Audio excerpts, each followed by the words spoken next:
Ada yang mau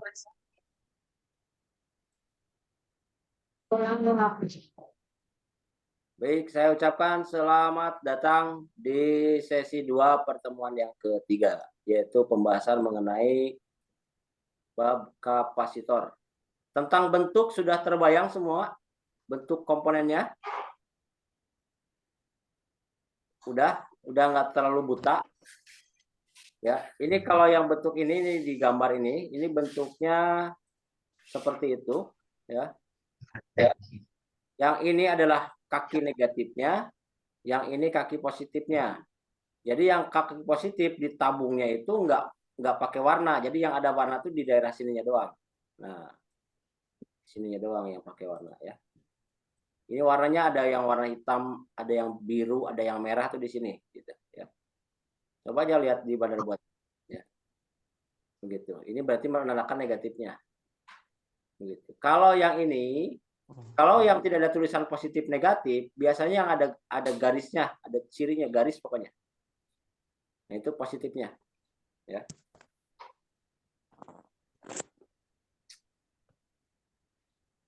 Oke, kita lanjutkan. Di sini ada tulisan, ada catatan. Kekuatan menyimpan listrik pada sifat kapasitor yang polar 220 mikrofarad dan jika kapasitor non polar hanya dapat menyimpan 0,1 mikrofarad. Jadi yang non polar itu hampir tidak bisa menyimpan listrik gitu, cuma 0,1 mikrofarad. Ya, makanya tadi di tabel pertama non polar tidak dapat menyimpan listrik. Coba ini dipahami nih, ada tulisan warning. Arus yang bisa lewat pada komponen kapasitor hanya arus AC. Sedangkan yang arus DC tidak bisa lewat atau akan tertahan atau tersimpan. Kalau untuk polar itu tersimpan ya bahasanya. Kalau untuk non polar tertahan gitu ya. Berkaitan dengan farad maksimal ya. Itu off-board polar menggunakan smart tester yang tadi saya tunjukkan. Berkaitan dengan resistansi ya, itu cara ukurnya off-board polar menggunakan ESR yang tadi disebutkan sama Kang Atep. Itu menggunakan ESR meter ya, selektornya untuk mengetahui apa ini kering atau masih bagus gitu, atau hambatannya sudah tinggi kayak gitu ya. Ini masuk ke ulasan mengenai kapasitor atau kondensator. Proteksi melindungi komponen lainnya dengan cara membuang arus AC yang lewat secara otomatis dan mengorbankan dirinya saat kelebihan arus. Ini ditambah ya, bukan hanya kelebihan arus, kelebihan tegangan juga dia bisa protek ya. Ini ditambah catatannya. Dan mengorbankan dirinya saat kelebihan arus atau tegangan gitu. Jadi dia kelebihan arus juga protek, kelebihan tegangan juga protek. Kenapa? Untuk menyelamatkan komponen-komponen yang lainnya gitu ya. Jadi kapasitor tuh sering jadi pahlawan itu. Sebagai penstabil gelombang tegangan. Nah, contoh, jika ada lilitan tanpa dibantu kapasitor maka menghasilkan gelombang sinus ya. Gelombang sinus itu seperti ini, AC itu ya. Namun jika dipasang kapasitor maka arus akan stabil sehingga menghasilkan gelombang lurus. Seperti diagram ini. Ini artinya DC. Kalau sinus berarti AC, kalau gelombangnya lurus ya berarti DC. Berarti itu tidak ada gelombang ya, tidak bergelombang lah. Jadi lurus DC. Filter. Nah, ini udah digambarkan nih. Tadi sudah saya gambarkan juga kan. Memfilter arus AC yang lewat. Jika adaptor rusak, sehingga seharusnya adaptor dapat merubah arus AC ke arus DC, tetapi arus yang masuk ke laptop tetap arus AC. Maka terfilter atau digroundkan oleh kapasitor secara otomatis. Ini seperti ini ilustrasinya. Kapasitor. Ya, ilustrasinya seperti ini. Kalau ini arus AC itu akan dibuang ke ground sini. Ya. Kalau ini nanti di sini sudah DC, garisnya udah lurus. Ini udah arus DC, yang ke bawah yang dibuang ke ground itu arus AC. Itu, ya. Ini gambarnya ada lagi contoh. Walaupun tanpa lilitan ini kapasitor dipasang nih untuk proteksi juga ini. Kalau terjadinya lonjakan tegangan pada adaptor.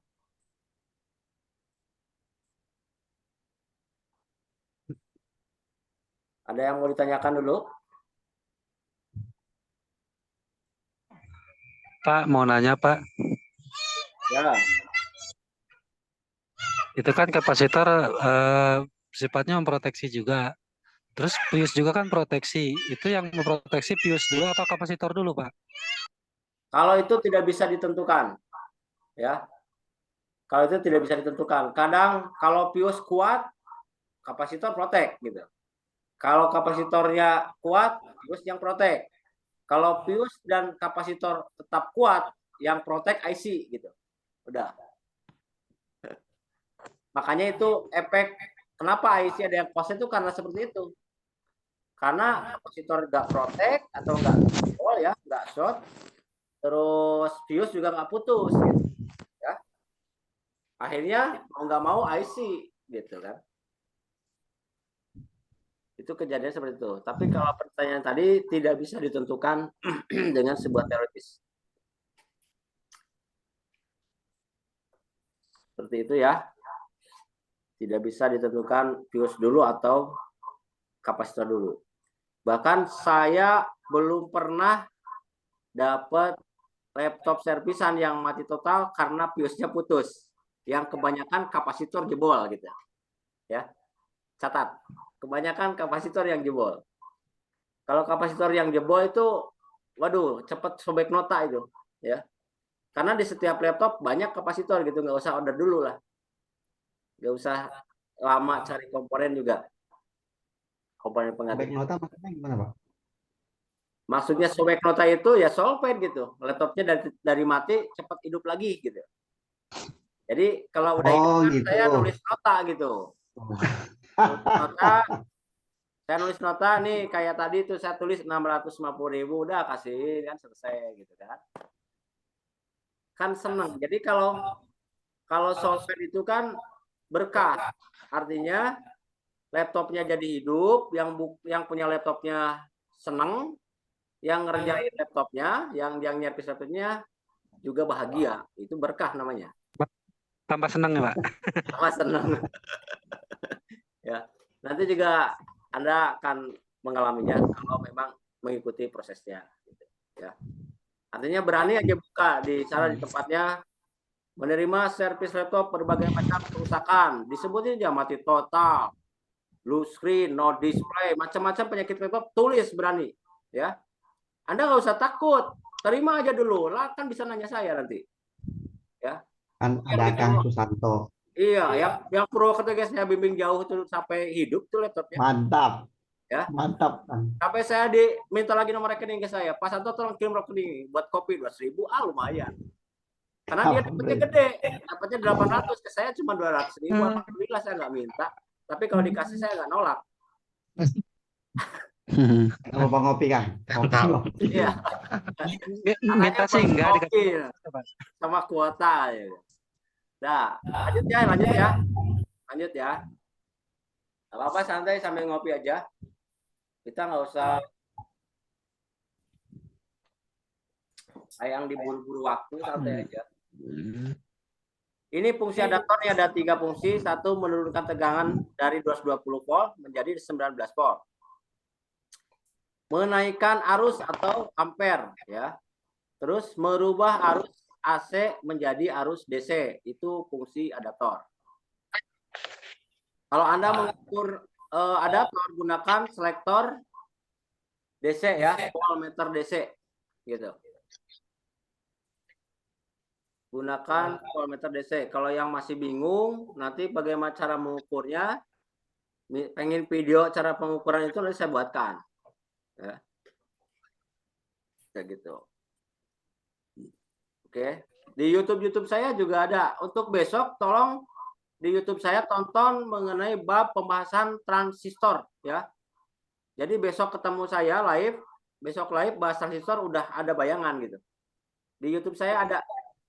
Ya. Coba aja cari. Yang kemarin saya kirim linknya. ada pembahasan bab transistor bagian 1. Tolong itu ditonton dulu sebelum besok live.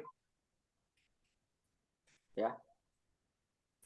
Oke, latihannya ini. Ya. Latihan Anda di rumah yang sudah punya alat dan ada motherboard bahan buat dijadikan korban. Transistor apa kristal, Pak? Transistor apa kristal, Pak? Oh, besok Langsung transistor apa kristal dulu, Pak? dulu transistor kita besok mah. Besok kristal sama resistor besok. Kalau pembahasan kristal cuma sebentar. Jadi besok itu bahas kristal sama resistor. Setelah itu pertemuan selanjutnya baru transistor. Gitu. Ya. Ini untuk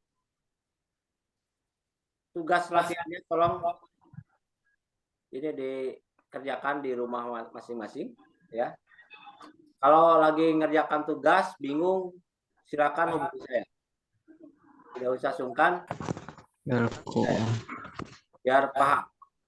Ini nanti ditulis ya kode motherboardnya, komponennya juga ditulis, terus hasil pengukurannya ditulis. Ini bukan cuma angkat lilitan menggunakan solder, pasang lilitan menggunakan solder, tapi ukur gitu loh, ya. Ukur lilitannya menggunakan buzzer gitu. Ya, sesuai dengan cara pengukurannya yang ada di modul. Baca aja cara pengukuran di modul. Kalau masih bingung dari modul, baca modul bisa hubungi saya. Pak, di motherboard ada elko. Ya. Di motherboard ada elko, kapasitor yang Ada. jenisnya. Tapi tidak setiap motherboard laptop menggunakan elko. Ada juga yang hanya menggunakan tantalum gitu untuk polarnya. Ya. Oh iya. Biasanya laptop-laptop yang sekarang itu udah banyaknya tantalum. Ya, yang coklat-coklat ini tantalum ya. Yang mana, Pak? Ada video saya. Tuh, saya nggak kelihatan. Gimana nih cara besarnya? Kurang dekat, Mas. Kurang dekat, Pak. Nah. Ini ya, kapasitor ini ya. Oh iya, ya itu kapasitor, itu keramik kayaknya itu. Oh, keramik ya. Kecil-kecil kan? Dipoto Oh, aja. ini. Ya itu Pak, keramik. mau nanya lagi, Pak. Ya, Kalau nentuin rusak atau tidaknya kapasitor yang non polar itu gimana, Pak? Biasanya kan kadang kita suka kekecoh tuh sama yang non polar. kalau rusaknya itu kan cuma jebol doang. Jadi kalau di buzzer bunyi itu rusak tuh kapasitor non polar. Berarti bunyinya itu dalam arti bolak-balik pengukurannya atau gimana? Bolak-balik pengukurannya kalau bunyi berarti rusak, jebol. Oke, berarti kalau misalkan kalau searah bunyi begitu dibalikin ke bunyi aman berarti ya, Kang? Kalau misalkan kalau diukur bolak-balik bunyi berarti itu jebol ya? Ya, udah jebol. Siap. Nah, kalau yang tantalum Kang gimana, Kang? Nentuin kerusakannya? Sama. Bolak-balik Sama. terus berarti jebol. Ya. Mestinya kan di buzzer bolak-balik ada angka sebentar lalu putus gitu. Siap, siap. Dimengerti, Kang. Nuhun. Ya. Ada lagi yang mau ditanyakan?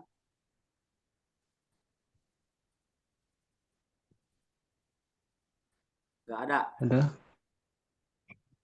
Kalau ini sudah paham mengenai tugas ini, saya akan lanjutkan ke kristal.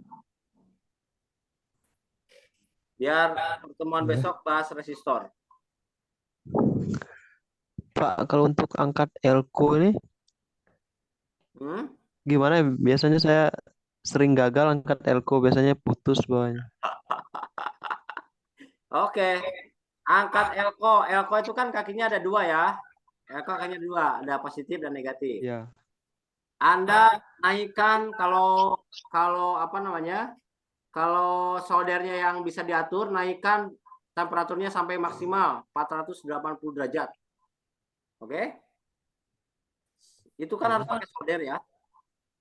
Nah, di elko-nya, di kaki elko-nya ada kasih plug, dikasih plug, lalu dipancing dulu dengan timah yang kita punya. Gitu. Ya. Disolder dulu dengan timah yang kita punya. Nah, kenapa harus dipancing dengan timah kita? Karena timah yang dari pabrik itu kualitas premium banget gitu. Itu susah lelehnya apalagi dengan solder yang kurang bagus gitu. Ya. Begitu ya. Siapa? Pendi. Ya, Jangan sampai biar jangan sampai timahnya belum meleleh, Anda udah dicokel itu elko-nya, udah iya, pakai apa pinset ya. Dan yang enak itu gunakan pinset yang iya. bengkok untuk angkat elko. Ya. Oh, yang bengkok. Ya, gunakan Ya. yang bengkok pinsetnya. Pinset kan ada yang lurus, ada yang bengkok. Jadi diangkatnya satu-satu, ya. Gitu. Diangkat satu-satu dan harus penuh perasaan gitu. Ya. Bisa lihat ini. Bentar. Ini kan bentuknya gini ya, kakinya kan. Kebayang kan? Iya. Bayang? Iya, Kalau Anda ya, nyolder, kebayang. ini saya ibaratkan, nanti saya kasih videonya. Ini nyolder terus nempel gitu, ya. Mata soldernya nempel ke mata kakinya, gitu kan. Nempel terus. Ambil dikasih timah dari kita, gitu. Karena nanti kalau dikasih timah, tingkat didiknya naik. Dan timah bawaan pabrik akan larut dengan timah yang punya kita. Maka itu akan cepat meleleh. Begitu. Biasanya itu kan baru lelehnya kan yang di luarnya saja, Pen. Ya. Di luar udah leleh, Ya, yang biasanya. dalamnya belum gitu. Ketika Anda cokel, keraput sama itunya, keangkat sama jalurnya. Atau patah kakinya. Cabut Gitu. sama jalur. Iya. Ya. Heeh. Kalau jalurnya udah Patah kakinya biasanya. ya, kalau jalurnya sudah keangkat, putus kan jadi kerjaan lagi. Anda harus jumper ke jalur mana gitu loh. Gitu. Kan kalau Sering kasih rontok jalur itu. Iya. Iya, sudah. kalau solder itu nempel ke elko, kaki elko-nya itu nggak ngerusak kan? Nggak ngerusak elko-nya. Enggak. Walaupun dengan panas yang berlebih gitu, nggak jebol ya. Enggak. Yang Anda solder kan cuma kakinya. Bukan bagian plastiknya. Ya, kalau yang bagian plastik kesolder dikit mah nggak masalah. Oh. Iya, sudah banyak kali saya ngangkat pakai blower, mati. Nggak boleh. Elko, sekali lagi elko tidak boleh diangkat pakai blower. Ya. Ketika kita mengangkat komponen kecil yang menggunakan blower, dan kebetulan komponennya itu di dekat elko, elko harus diamankan dulu. Kalau nggak diangkat, elko-nya harus dibungkus dengan aluminium foil, ya, untuk menghindari hal yang tidak diinginkan, agar elko-nya tidak terjadi pemuaian, ya, karena yang namanya cairan, ketika dia kena panas dia akan pengen menguap gitu. Ketika menguap dia akan menjadi meledak, ya,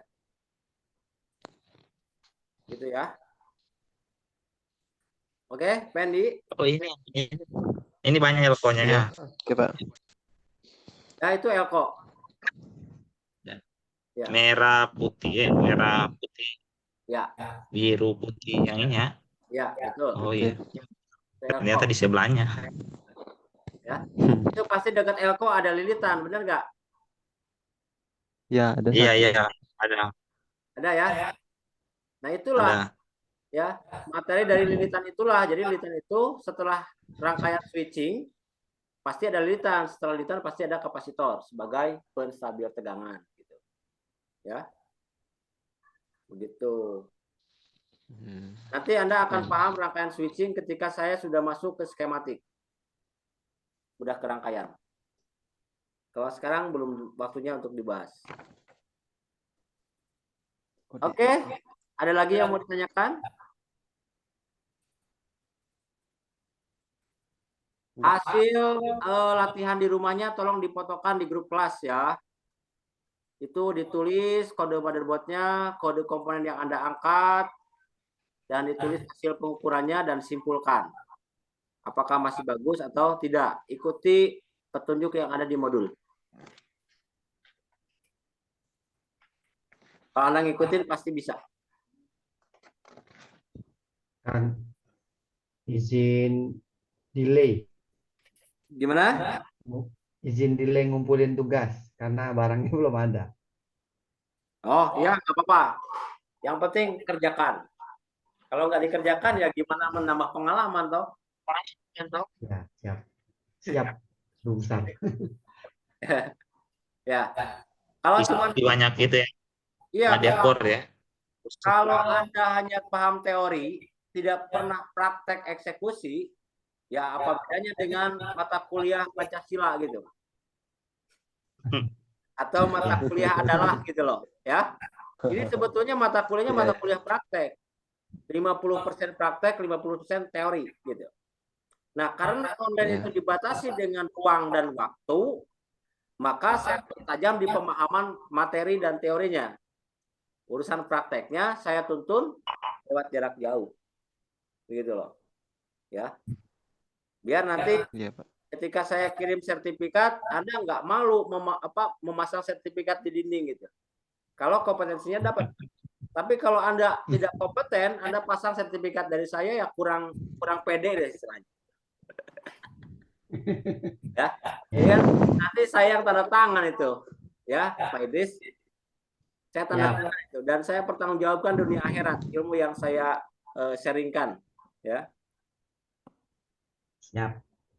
Gitu ya, Pak Idris ya. Siap, Kang. Kita lanjut nih. 25 menit cukup untuk bahas kristal. Oke. Baru dengar kristal atau sudah tahu sebelumnya? Baru dengar, Kang. Ya, baru dengar. Baru dengar. Jadi di motherboard itu atau komponen elektronika ada komponen Baru namanya dengar. kristal. Kristal itu kodenya X atau Y. Ya. Cari aja di motherboard. Biasanya letak kristal itu dekat IC microcontroller atau IC chip atau chip ya. Atau dekat prosesor itu ada kristal. Simbolnya X atau Y. Catat, catatan. Letaknya biasanya dekat chip. Chip itu IC microcontroller yang besar itu ya, termasuk prosesor juga chip. Yang ini ya, prosesornya, chipnya. Itu IC SIO. Biasanya dekat IC SIO juga ada. Prosesor itu yang ada pendinginnya. Coba dicopot heatsinknya itu, pendingin kipasnya. Oh ya, Itu prosesor. oh di sini ya. Ya, itu. Nah, di daerah sana itu ada, dekat itu ada. Ada X-tal atau kristal ya. Kodenya X. Simbolnya adalah ada kotak simetris yang diapit oleh palang-palang ini seperti kapasitor nonpolar. Simbolnya seperti ini. Sifat daripada kristal itu merubah fungsi. Ini nulisnya salah, saya perbaiki ya. Sifat merubah listrik menjadi getaran gitu, ya. Bukan merubah fungsi menjadi getaran. Merubah listrik menjadi getaran. Jadi listrik yang lewat ke kristal itu dirubah menjadi getaran. Merubah listrik menjadi getaran. Diedit ya. Ini merubah listrik menjadi getaran.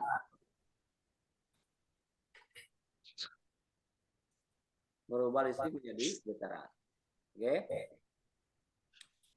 Nah, fungsinya sebagai penghasil frekuensi atau tempat segala sumber permasalahan data. Inilah yang membuat laptop bisa adanya tampilan ke layar itu karena adanya fungsi daripada kristal. Lalu ada sumber clock, ya, sumber satuan waktu sehingga disiplin kerjanya. Ini adalah fungsi daripada kristal. Gitu. Dan sifat kristal itu terbuat dari bahan batuan kuarts, ya. Batuan kuarts itu mempunyai sifat lebih kuat dari baja, lebih bening dari kaca. Ini kristal. Nah, Anda akan paham kenapa laptop di layar bisa memberikan tampilan gitu. Adanya data itu berarti tampilan. Ya. Itu karena ada fungsi kristal. Dan kristal itulah akan menghasilkan frekuensi. Sekarang Anda sadar kenapa chip satuannya dengan frekuensi berapa hertz. Prosesor juga berapa hertz, gitu kan? Berapa space clock-nya? Misalkan 2, GHz atau 2 GHz, gitu kan? Ya, itu karena ada fungsi kristal. Gitu. Oke. Dan kristal itu mengatur sumber clock. Artinya agar fungsi daripada setiap kaki-kaki chip atau prosesor bekerja dengan disiplin. Begitu. Kapan waktunya prosesor mengirim tegangan 0 volt, tegangan 3 volt gitu. Itu diatur. Termasuk IC SIO juga sama atau IC microcontroller. Ya. Jangan dulu tanyakan IC SIO, nanti kita bahas di bab IC ya. Nanti kebahas. Oke. Ya. Ya. Kerusakan frekuensi tidak tepat dan mati. Kalau mati berarti tidak ada frekuensi. Ini mati kristalnya. Ya. Kalau frekuensi tidak tepat, contohnya misalkan di skematik frekuensinya 400 MHz. Ya. Di skematik tertulis 400 MHz. Ternyata Anda ukur dengan osiloskop hanya misalkan 300 MHz. Nah, ini berarti frekuensinya tidak tepat gitu. Ya. Berarti kristalnya rusak. Bagaimana terjadi tampilan kalau kristalnya rusak gitu. Penyebab kristal rusak biasanya ke layar tidak tampil. Tidak adanya tampilan ke layar, itu kristal rusak. Oke? Parameter syarat frekuensi atau besar frekuensi satuannya hertz. Ini besarnya frekuensi. Ini harus diganti dengan frekuensi yang sama persis. Gitu.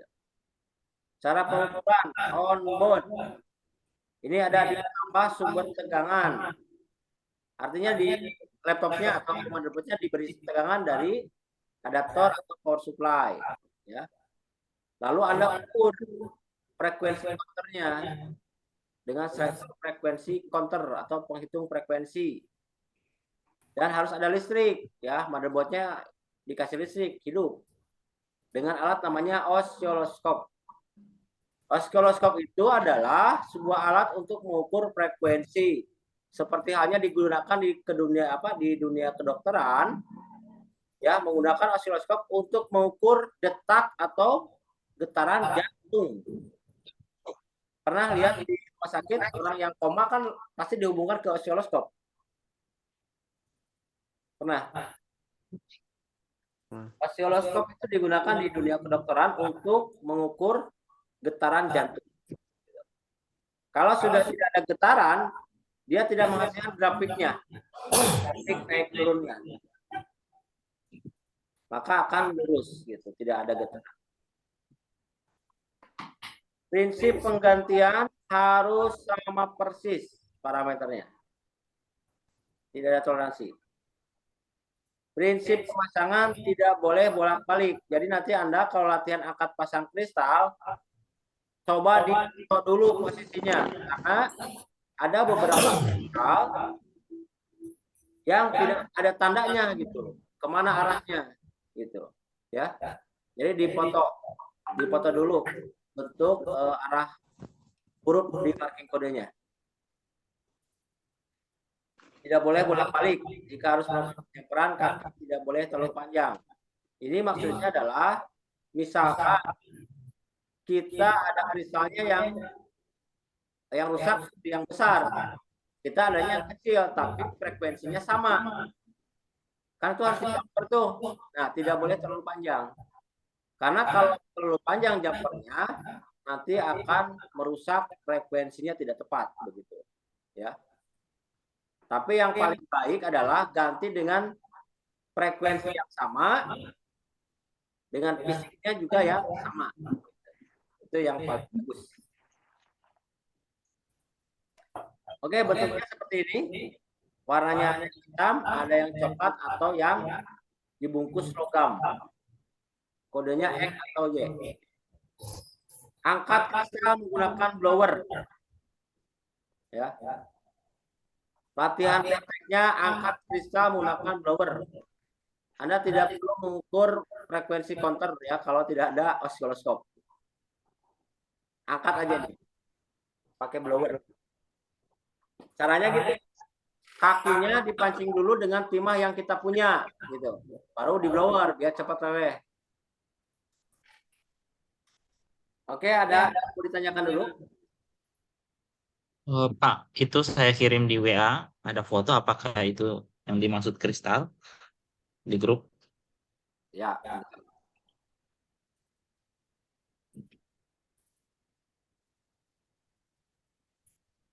Ini pakai mobo Asus ya, Mas? Iya, Ya, itu kristal. Itu kristal. kodenya EASJ. Oh, itu marking kodenya ya? Oh iya. EASJ. Ya, itu marking kode. Marking kode yang tertulis pada punggung komponen. Jadi nanti posisi masangnya seperti itu lagi ya, Mas Aidin. Ya. Masangnya. Oke, ada lagi yang mau ditanyakan? Kang, saya mau tanya. Ya. Biasanya ini terjadi, apakah sering terjadi kerusakan pada kristal? Oke, pertanyaan yang bagus. Kerusakan pada kristal itu jarang terjadi, ya. Tapi kadang-kadang ada, ya. Oh, ada ya. Begitu. Bukan saya tidak menganggap ini tidak penting, ini semua penting, ya. Penting untuk kita Ya. ketahui, penting untuk kita pahami. Tapi kerusakan kristal jarang. Gitu. Oke, Pak Idris, ada lagi? Udah, itu aja, Kang. Itu aja. Oke. Makanya saya nggak beli osiloskop yang besar gitu kayak di rumah sakit, nggak. Sayang uang, harganya mahal. Dipakainya jarang. Alatnya seperti apa sih, Kang, kalau itu? Kalau untuk mengukurnya itu? Osiloskop. Kalau saya ada itu yang nano DSO yang kemarin saya kirim di YouTube itu yang memperlihatkan gelombang tegangan, gelombang sinus. Nah, itu bisa mengukur frekuensi counter. Gitu. Ya. Yang kayak di rumah sakit tuh dipakai osiloskop. Ya. Sama Gimana, Pen?